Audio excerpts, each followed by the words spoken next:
जय हिंद बच्चों। मैं प्रकाश सिंह मैथ अड्डा 16 पे आप सभी बच्चों का स्वागत करता हूं। बच्चों आज हम कक्षा 10 की प्रश्नावली 3.1 के बारे में अध्ययन करेंगे। तो बच्चों प्रश्नावली को स्टार्ट करने से पहले सभी बच्चों से निवेदन है कि आप मैथ अड्डा 16 के चैनल को सभी बच्चे सब्सक्राइबर कर लेंगे, शेयर करेंगे, लाइक करेंगे, कमेंट करेंगे। जो बेल आइकन वाला आपको घंटा दिखाई दे रहा है उसे अवश्य प्रेस कर लेना है ताकि आने वाला नोटिफिकेशन सबसे पहले बच्चों आप प्राप्त कर सके और क्लास का आनंद उठा सके। तो बच्चों हमने इसके पिछले वीडियो में इसके 4 तक के क्वेश्चन कर लिए थे। अब हम 5 का क्वेश्चन स्टार्ट करेंगे, तो सभी बच्चे बोर्ड की तरफ ध्यान देंगे। तो चलो बच्चों अब क्लास को स्टार्ट करते हैं। तो देखिए क्वेश्चन नंबर कितना है 5। हमने 4 तक क्या किया, मैंने अभी पिछले वीडियो में कर लिया। तो पिछले वीडियो आपको अवश्य देखना है और अपने दोस्तों तक शेयर करते रहना, ठीक है। तो पढ़िए, एक आयताकार बाग जिसकी लंबाई चौड़ाई से 4 मीटर अधिक है का अर्ध परिमाप 36 मीटर है, बाग की विमाई ज्ञात कीजिए। बाग की विमाई का मतलब होता है इसकी लंबाई और चौड़ाई ज्ञात करना है। क्या करना है, इसकी बच्चों लंबाई और चौड़ाई ज्ञात करना है। तो देखिए लंबाई और चौड़ाई कैसे ज्ञात करेंगे।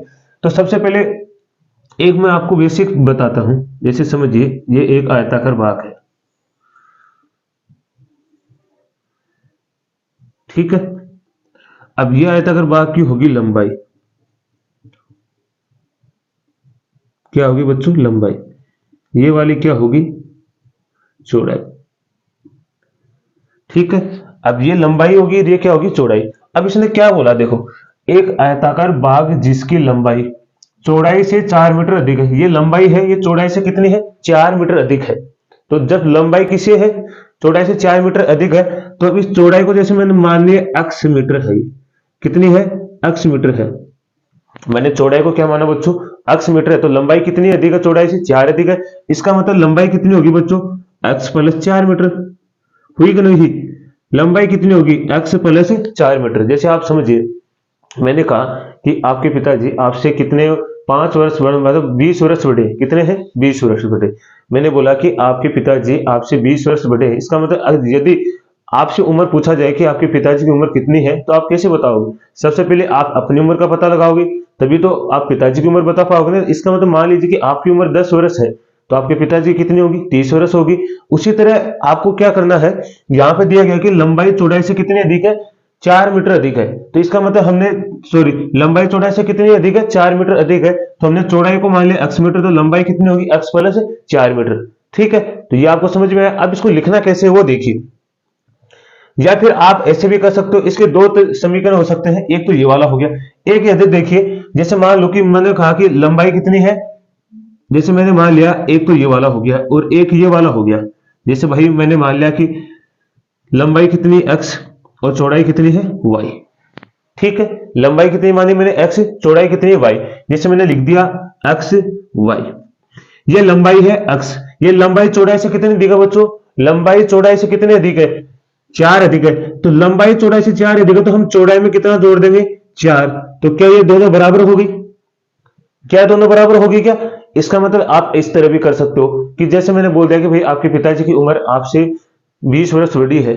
यदि आपकी उम्र 10 वर्ष है, तो यदि आप दोनों की उम्र मतलब आपके पिताजी की उम्र और आपकी उम्र दोनों को बराबर करना है, तो आपको क्या करना पड़ेगा, या तो आपके पिताजी की उम्र में 10 वर्ष घटाना पड़ेगा, या फिर आपकी उम्र में क्या करना पड़ेगा 10 जोड़ना पड़ेगा।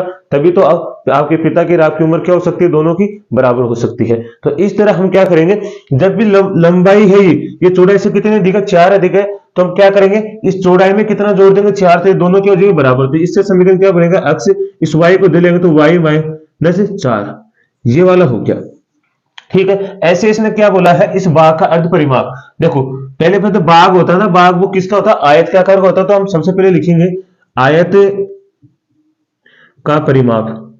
तो आयत का परिमाप आप जानते हो बच्चों क्या होता है, मैंने पीछे पढ़ा दिया है, ये रिवीजन चल रहा है। क्या होता है 2 गुणा लंबाई प्लस चौड़ाई, एल बोलते हैं लंबाई को। तो लंबाई को किससे लिखते हैं एल से, और चौड़ाई को किससे लिखते हैं बी से, ठीक है। तो ये हो गया। हमें तो क्या पूछा गया अर्ध परिमाप, तो आधा कर देंगे। तो क्या लिखेंगे आयत का अर्ध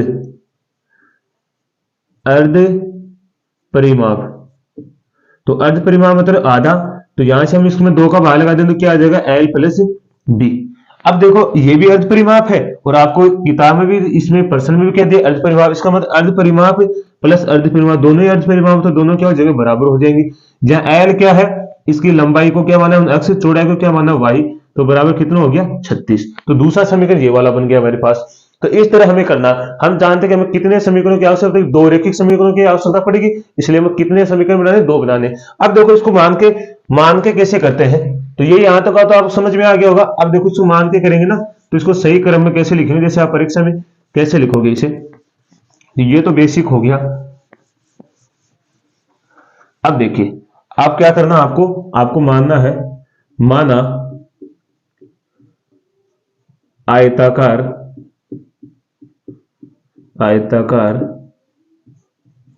बाग की लंबाई x मीटर तथा चौड़ाई y मीटर है।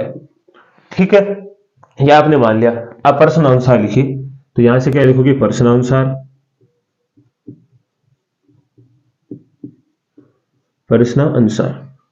पहली शर्त देखिए, पहली शर्त में आपको क्या कहा गया है, पहली शर्त में क्या कहा गया है कि एक आयताकार बाग जिसकी लंबाई चौड़ाई से कितनी अधिक है, 4 मीटर अधिक है। ये होगी लंबाई और ये वाली होगी चौड़ाई। ये लंबाई इस चौड़ाई से कितनी अधिक है, 4 अधिक है, तो हम इस चौड़ाई में कितना जोड़ देंगे, 4। तो क्या अब ये दोनों बराबर होगी, अभी मैंने बताया है आपको, ये कहा जाए कि लंबाई चौड़ाई से 4 अधिक है, तो आपको लंबाई में ना जोड़ के किस में जोड़ना है, चौड़ाई में 4 जोड़ देना है, तो दोनों क्या हो जाएंगे, बराबर हो जाएंगे। तो यहां से आप इस y को इधर भेज दीजिए, तो x माइनस वाई बराबर 4। ये समीकरण नंबर कितना हो गया, 1। ऐसे आपको कहा गया दूसरी शर्त में देखिए, दूसरी शर्त में क्या कहा गया आपको, यहां तक तो हो गया का अर्ध परिमाप, मतलब आयताकार बाग का अर्ध परिमाप दे रखा है। तो अभी मैंने आपको बताया है, तो क्या बताया है, आयताकार बाग का अर्ध परिमाप। अभी आपको मैंने बताया है क्या होता है, L प्लस बी, लंबाई प्लस चौड़ाई। तो यहां से आप क्या लिखोगे, आपके पास देखो ये भी परिमाप है और आपको अर्ध परिमाप कितना दे रखा है, अर्ध परिमाप आपको अर्ध परिमाप दे रखा है 36 मीटर। तो ये भी अर्ध परिमाप हो गया और ये भी अर्ध परिमाप, अगर दोनों क्या हो जाएंगे बराबर, तो L प्लस बी बराबर 36 मीटर। अब देखो 36 ही लिख देना इसे, मीटर की यहां लिखने की आवश्यकता नहीं। अब देखो लंबाई कितनी है आपके पास x, चौड़ाई कितनी है y बराबर 36। ये समीकरण नंबर क्या हो गया, 2। अब इसका दो तरीके हैं, तो हमें क्या कौन सी विधि से हल करना है, इसे ग्राफी विधि से ही हल करना है। तो अब देखो ग्राफी विधि से कैसे हल करते हैं, एक बार आप यहां तक स्क्रीनशॉट लीजिए, फिर इसको ग्राफी विधि से हल करते हैं। तो देखिए अब इसको ग्राफी विधि से कैसे हल करते हैं, तो यहां से हम समीकरणों को लिख लेते हैं एक तरफ, बाकी सारे को मिटा देते हैं।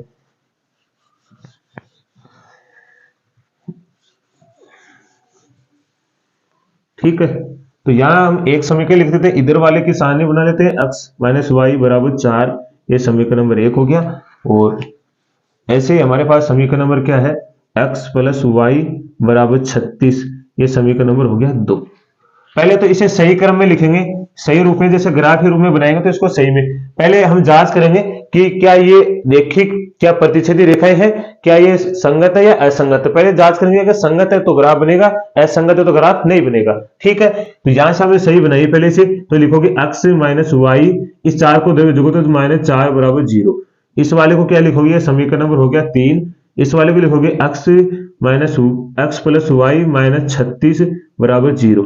ये समीकरण नंबर कितना हो गया, 4। तो यहां से आपके पास क्या आएगा, देखो जिसके गुणांक में कुछ नहीं होता उसके गुणांक में, देखो x के गुणांक में कुछ नहीं, यहाँ समझो 1 है, कितना 1 है इसमें गुणांक में, तो यहां से लिखोगे a1 बराबर 1, b1 कितना होगा -1, और c1 कितना होगा आपका -4। यहां से आपके पास a2 कितना होगा 1, और b2 कितना होगा 1, और c2 कितना जगह -36। तो आप जानते हो क्या होता है, a1 बटे a2 बराबर b1 बटे b2 बराबर c1 बटे c2। तो यहां से क्या आएगा, 1 बटे 1, a1 का मान भी 1 है, a2 का मान भी 1 है, b2 का मान कितना है, b1 का मान -1 और b2 का मान 1। यहां से क्या है, c1 का मान -4 और c2 का -36। देखो माइनस माइनस तो क्या हो गया प्लस, 4 एकम 4 और 9 चौक 36। तो यहां से क्या है, 1 बटे 1 बराबर -1/1, इधर आ गया 1/9। तो देखिए यहाँ पे आप ध्यान से देख रहे हो तो ये a1/a2 b1/b2 के क्या नहीं है, इक्वल नहीं है। आपको दिखाई दे रहा होगा यहाँ से a1/a2 इक्वल नहीं है b1/b2 के, क्योंकि यहाँ पे माइनस का है, यहाँ किसका, प्लस का। तो ये क्या है, एक संगत हो गए, संगत, या फिर आप बोलोगे प्रतिच्छेदी रेखाएं, प्रतिच्छेदी रेखाएं। अगर प्रतिच्छेदी रेखाएं है तो ही क्या बनाएंगे, हम उनका ग्राफ बनाएंगे। प्रतिच्छेदी का मतलब है संगत होना चाहिए, या संपाती होगा तो भी हम क्या बना सकते हैं, ग्राफ बना सकते हैं। तो यहां तक किसी को दिक्कत है, यहां तक आप स्क्रीनशॉट लीजिए, फिर आगे हल करते हैं हम। तो यहां तक स्क्रीनशॉट ले लिया होगा आपने। अब देखिए, अब हम इसका क्या करते हैं, ग्राफ हल करते हैं। तो ग्राफ हल करने के लिए हम समीकरण 1 और 2 को ही काम में ले लेते हैं, या फिर इसको वापस ले लो, कोई दिक्कत नहीं है। तो यहां से मैं बिठा देता हूं। तो यहां से आप लिखोगे समीकरण 3 से, क्या लिखोगे, समीकरण 3 से। तो ये क्या आएगा, x माइनस वाई माइनस 4 बराबर 0। यहां एक ही चर को रोकना, बाकी उधर भेजो। तो x बराबर वाई प्लस 4, इसकी सारणी इधर बना देते हैं।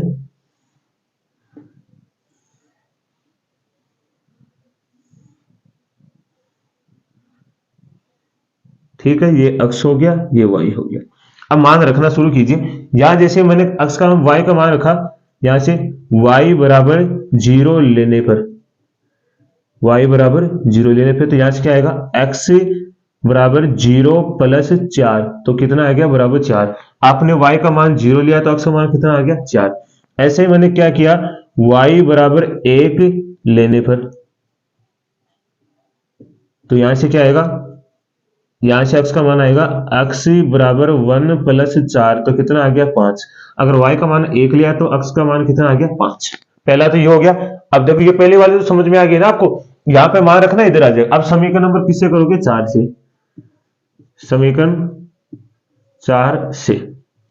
तो समीकरण 4 से क्या करोगे आप, x प्लस वाई माइनस 36 बराबर 0। यहां से इस वाले की सारणी बना लेते हैं।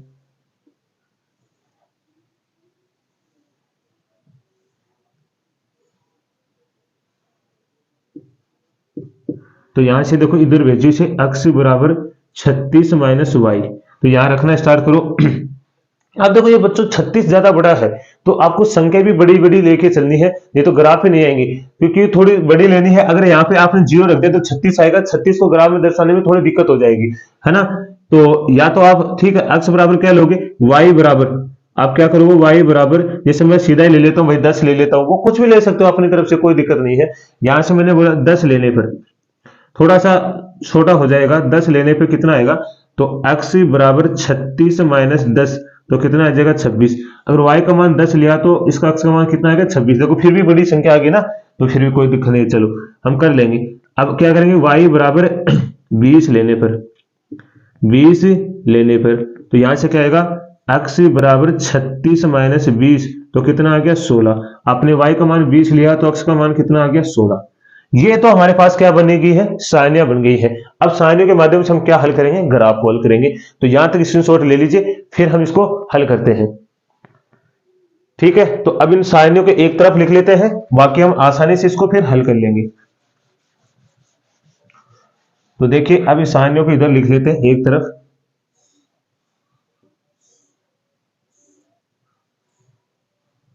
यह क्या हो गया, x y 4 0 5 1। इधर दूसरी सारणी बना लेते हैं।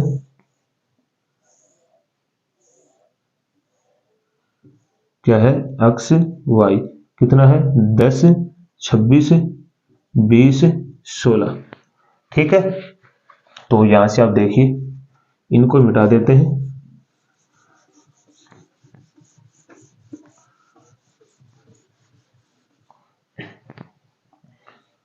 तो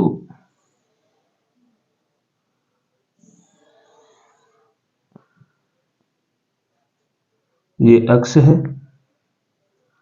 x बार है, ये y बार है, और ये y है। ठीक है, अब देखो संख्या को आप दो दो के हिसाब से ले लो, देखो 2 4 6 8 इस हिसाब से। तो यहां से क्या आएगा, 2 4 6 8 10 12, कितना आएगा, लगभग 26 चाहिएगा। अक्ष पे 26 है, 12, 14, 16, 18, 20 आएगा नहीं, ये थोड़ा इसकी जगह थोड़ी कम करनी पड़ेगी, यहां से आएगा नहीं, वरना इनके बीच के गैप कम कर लो आप, इनका बीच का गैप कम कर लो थोड़ा,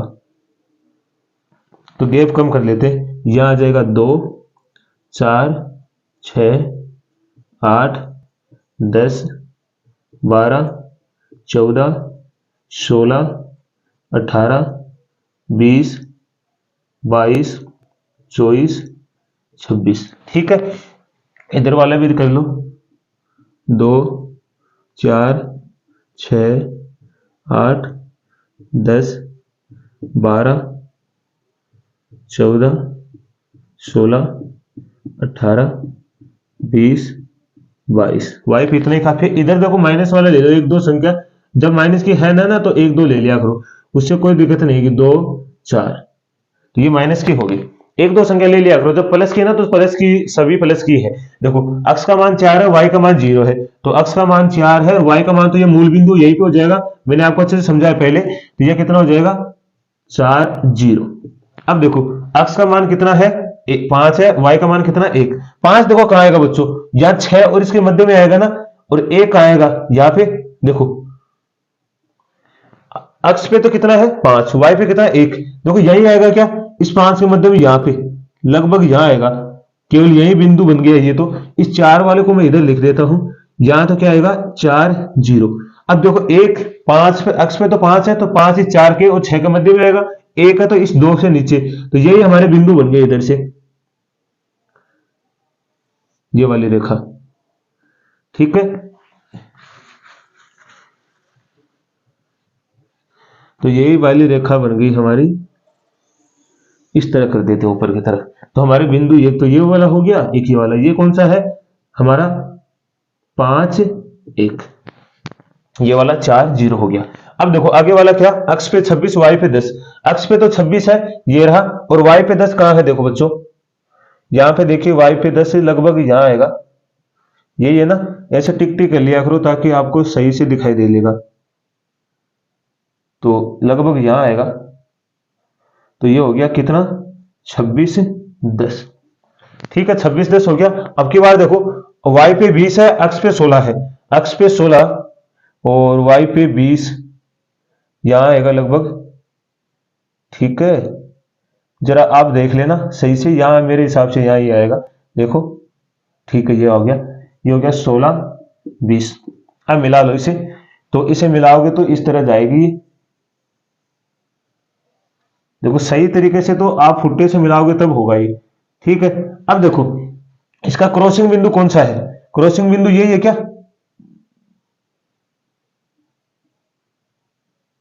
कहां रहा 20 पे, और इधर देखिए यहां कहां जाएगा ये एकदम 16 पे। देखो क्रॉसिंग बिंदु क्या आ रहा है, यहां पे देखिए क्रॉसिंग बिंदु आपका क्या आ रहा है 20, 16, कितना आ रहा है 20, 16। इसका मतलब आप देख रहे हो ये वाई वाली लाइन है, कौन सी है वाई वाली, और ये वाली कौन है अक्ष वाली, तो यहां से आप देखोगे y बराबर तो आपका कितना आ रहा है 16, और यहां अक्ष बराबर आपका कितना आ रहा है 20, कितना आ रहा है 20। इसका मतलब आप क्या समझे, इसकी लंबाई कितनी आ गई, ये वाली तो हमने क्या मानी थी लंबाई, और ये वाली क्या मानी थी चौड़ाई, y चौड़ाई मानी थी ना, तो ये हमारा उत्तर हो गया। तो यहां से आप क्या लिख सकते हो, यहां से आयताकार बाग की लंबाई कितनी आ गई आपके पास, लंबाई कितनी है 20 मीटर, और यहां से आप लिखोगे चौड़ाई, तो चौड़ाई कितनी आ गई आपके पास 16 मीटर। ये आपका उत्तर था, ये हमारी विमाई होगी, जो क्या पूछिए विमाई ज्ञात कीजिए बाग की, तो बाग की विमाई ये होगी, तो ये हमारा उत्तर था। तो बिल्कुल आपको अच्छे से समझ में आया होगा, स्क्रीनशॉट लीजिए, फिर इसका अगला क्वेश्चन करते हैं।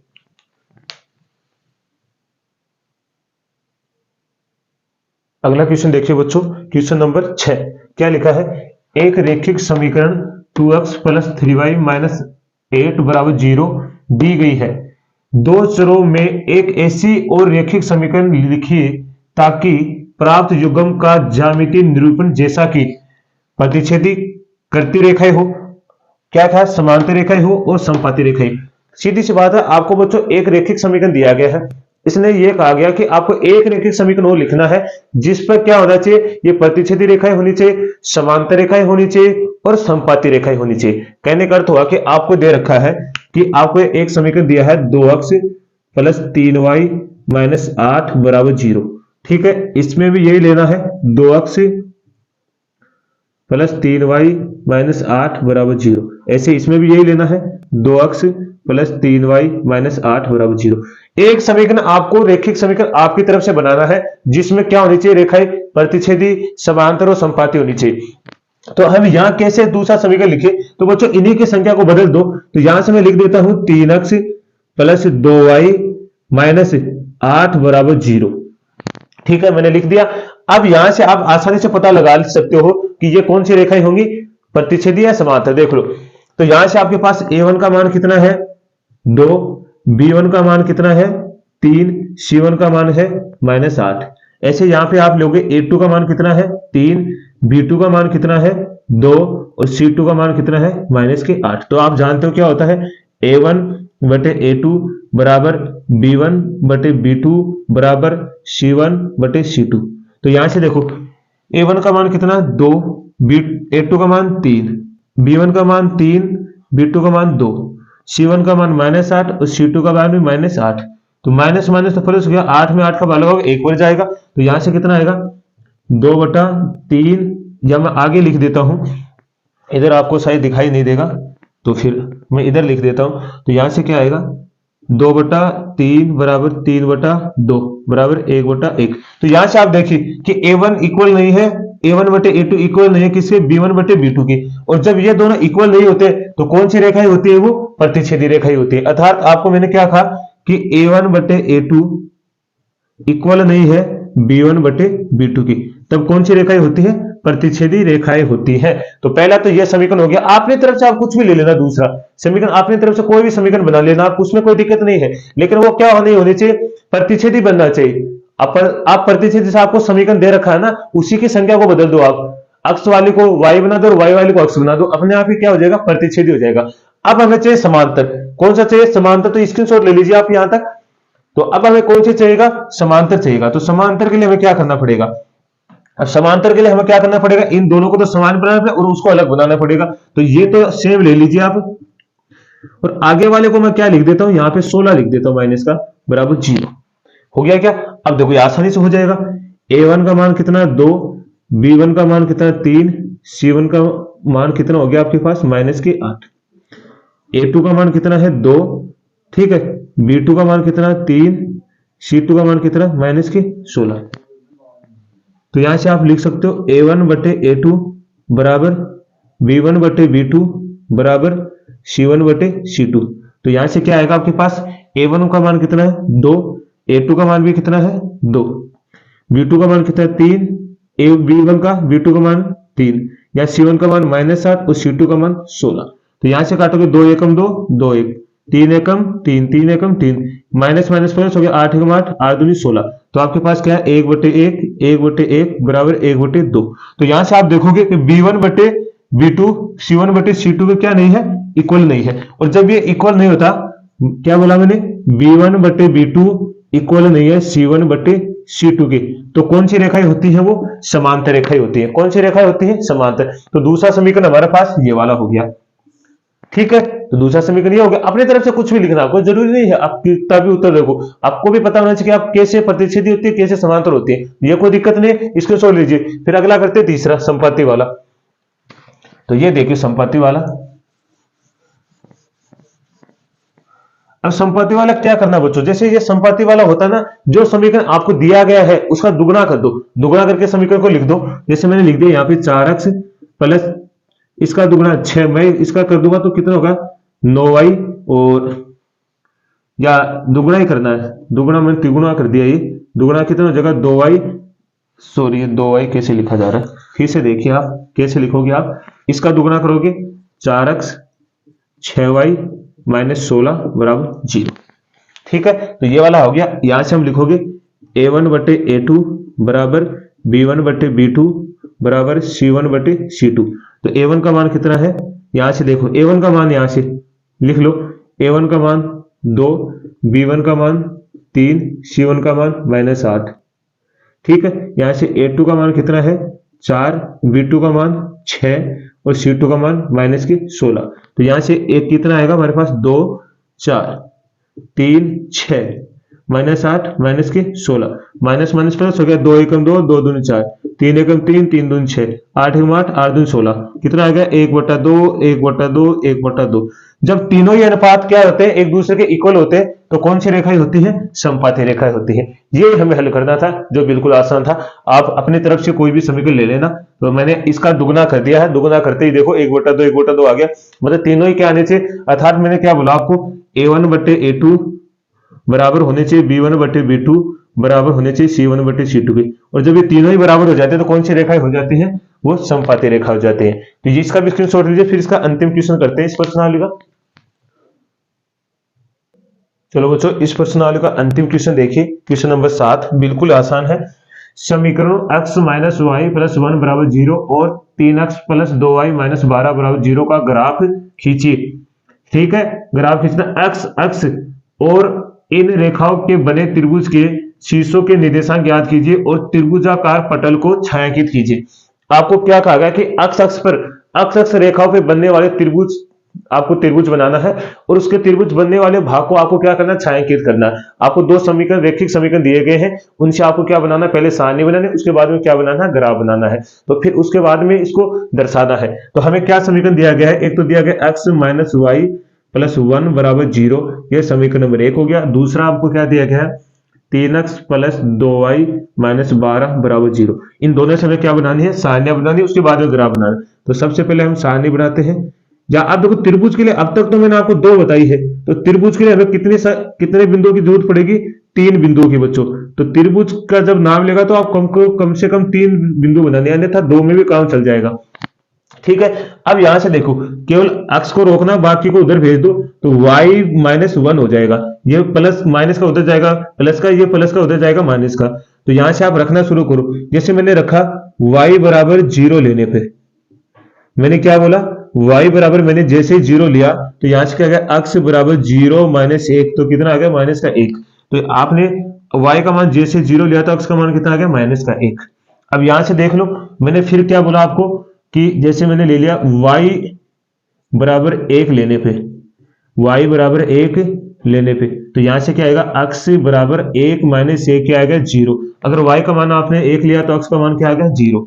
ऐसे मैं क्या करता हूं, x का मान क्या दे लेता हूं, अब की बार यहां से y का मान, y का मान आप कोई भी ले लो, जैसे y का मान 1 ले लिया, अब y का मान मैं ले लेता हूं, y का मान 2 लेने पे, 2 लेने पे, तो y का मान 2 लोगे तो x बराबर क्या आएगा, x बराबर 2 माइनस 1 कितना आएगा, 1। कितना आएगा, 2 माइनस 1। देखो यहां से 2 माइनस 2 y की जगह रखा मैंने और माइनस का 1, तो कितना आ गया, अगर y का मान 2 लिया है तो x का मान कितना आ गया, 1 आ गया। ठीक है, ऐसे यहां पे दूसरी सारणी बनाते हैं। बस, तो ये तो सारणी बना के सिर्फ त्रिभुज ही बनाना और कुछ करना नहीं है, x y। ठीक है, तो त्रिभुज बनाना है। अब एक काम हमने नहीं किया, यहाँ जांच नहीं की है कि ये संगत है कि संगत है, लेकिन इसे ग्राफ बोला तो इसका मतलब संगति होगी, तो हम सीधा ही ग्राफ बना रहे हैं। तो ठीक है, अब यहां से देखिए, यहां से आप क्या करोगे, 3x बराबर 12 माइनस के 2y, ये प्लस का उधर माइनस का जाएगा, माइनस का उधर प्लस का, तो x बराबर 12 माइनस 2y बटे में 3। अब सबसे पहले वही काम करेंगे हम, y बराबर 0 लेने पे, तो y बराबर आप 0 लोगे तो आएगा x बराबर 12 माइनस 2 गुणा 0 बटे में 3, तो 12 माइनस 0 बटे में 3, और 12 में आप 3 का बार हो, 3 चौक 12, तो यहां से x का मान कितना आ गया आपके पास, 4। आपने अगर y का मान 0 लिया तो x का मान कितना आ गया, 4। ऐसे आप क्या लोगे, x का मान 2 लोगे तो नहीं जाएगा, x का मान 3 ले लो, यहां से क्या लोगे, y का मान, y बराबर 3 लेने पर, तो y बराबर 3 लोगे तो यहां से क्या आएगा, x बराबर 12 माइनस 2 गुणा 3 बटे में 3, तो क्या आएगा, 12 माइनस 6 बटे में 3, 12 में से 6 जाएगा 6 और बटे में 3, 3 दूनी 6, तो यहां से x का मान कितना आ गया आपके पास, 2। आपने y का मान कितना लिया है, 3, तो x का मान कितना आ गया, 2। अब मैं इधर से कर देता हूं इसे, यहां से फिर आगे लेता हूं मैं, अब की बात 6 ले लो, y बराबर 6 लेने पर तो y बराबर 6 लोगे तो क्या आएगा, x बराबर 12 माइनस 2 गुणा 6 बटे में 3, तो ये हो गया 12 माइनस 12 बटे में 3, 0 बटे 3, तो कितना आ गया 0। अब की बार देखो x का मान कितना आ गया 0, आपने y का मान 6 लिया तो x का मान कितना आ गया 0, तो ये वाला हो गया। अब अपनी तरफ से आप कोई भी मान रखना, लेकिन आपको जो अक्ष अक्ष पे बनेगा ना वही आपको क्या बताना, त्रिभुज के, उसी के त्रिभुज के निर्देशांक बताने, y अक्ष के नहीं बताने, आपको केवल अक्ष अक्ष वाले त्रिभुज के निर्देशांक बताने हैं। तो आप कहीं y वाले को मत बताना, वो गलत हो जाएगा। अब देखो हम समझते हैं कैसे। अब यहां तक हो गया, अब इन सारणी को यहां तक इसको छोड़ लीजिए, इनको एक तरफ लिखते हैं फिर ग्राफ बनाते हैं। तो चलो अब इनको एक तरफ लिख लेते हैं। तो यहां इस समीकरण का सारणी कौन सा, ये वाला, तो इस समीकरण का सारणी लिख देते हैं। तो यहां से क्या आएगा, अक्ष y -1 0 0 1 1 2, ठीक है। अब दूसरा समीकरण क्या हमारे पास, 3x प्लस 2y माइनस 12 बराबर 0, इस वाले की सारणी और लिख देते हैं।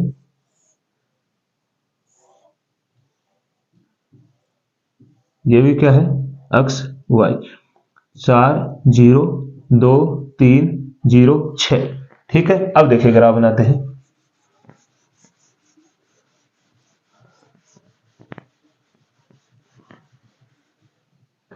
तो देखिए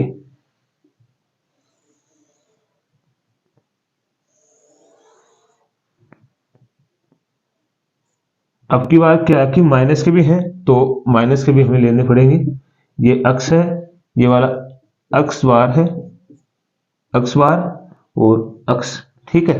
अब देखिए अक्ष अक्ष की लाइन यही तो है, अक्ष अक्ष वाली, ये अक्ष अक्ष वाली, ये वाई अक्ष वाली है, ठीक है। यहां से देखिए कहां तक अक्ष से ज्यादा से ज्यादा मान कहां तक लेने हैं, 4 तक, तो हम ज्यादा ले लेते हैं, 1 2 3 4 5 6, इसके भी क्या ले लेते हैं, 1 2 3 4 5 और 6, इधर ले लेते हम 1 2 3 4, इधर भी 1 2, क्योंकि y पे तो कोई माइनस है ही नहीं। अब देखो यहाँ पे पहला अक्ष पे तो -1 है, y पे 0, देखो 0 तो यही मूल बिंदु पे हो जाएगा, लेकिन अक्ष पे -1 कहां है, यहाँ पे, तो ये क्या हो जाएगा -1 0।